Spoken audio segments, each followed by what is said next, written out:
Good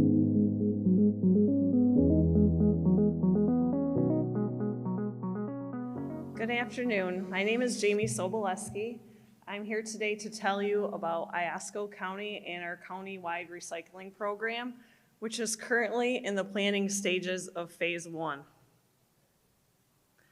Iosco County, for those of you who don't know, is located in northeast Michigan on the shores of Lake Huron. It's home to the Asabo River, it's home to the Huron National Forest, and several other inland lakes and river systems. Our population is about 25,000. That doubles in the summer because we are such a tourist destination. The current state of recycling in Iosco County, it's very limited, very fragmented by individual municipality. There's no education or marketing on the recycling that we do have. There's limited or no availability for recycling of those hard to recycle items. Most concerning is some of our communities have no recycling options at all, including our largest community center, population center. What that led to was a grassroots campaign actually by one of our local community schools. They are campaigning for options to recycle in their community. That led their administration to solicit help from the township and us at the county, and that's where I got involved. To start the planning process, Iosco County compiled a survey in 2022 of its residents regarding recycling, and the results were very clear. Our residents want to recycle, they don't have options to recycle, and because of that, they don't recycle. As you'll see there, most astounding is it says over 50% of our residents don't recycle. That's of the people that responded to this. We actually feel the general population is much higher than that. To solve the problem, we're mobilizing local champions.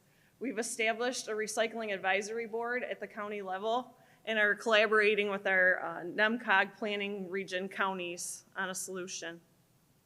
We've come up with goals, those are listed there. Most importantly, expanding availability and accessibility and convenience of the locations. How we're going to do that? Phase 1, 3 drop site locations, clear communication and education and marketing, and then also special collection events for those hard to recycle materials. Our drop sites, just a word on those, we've modeled that. We have 3 planned drop sites to start with, all within 30-minute drive of our population and population centers. As far as education, we've created and started to disperse flyers. We have a website that's up and running as of this week to educate our residents. We have plans for mailers, and we've had several news articles and the support of our local media. How are we going to fund this? We are very grateful that we have received some funding from Eagle for an infrastructure grant to fund the infrastructure for our drop sites. We have a millage on the ballot this November to help fund the operations. So our ask is twofold. We're asking the voters of Iosco County to support a millage for us for operations so we can start these drop site operation in spring of 2025. And we're asking for continued technical assistance and support from Eagle and the industry leaders.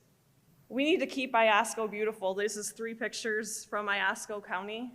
And really we feel like this is just the start for us. We feel like if we can be successful in our first 3 drop sites and our special collection events, that our voters and our taxpayers will support further expansion to more locations and more services. I'd really like to thank the entire NextCycle community and network for helping us along the way with all this assistance, for your energy, your expertise, your enthusiasm, for getting us this far along in our process for phase 1. Cool. Thank you, Jamie.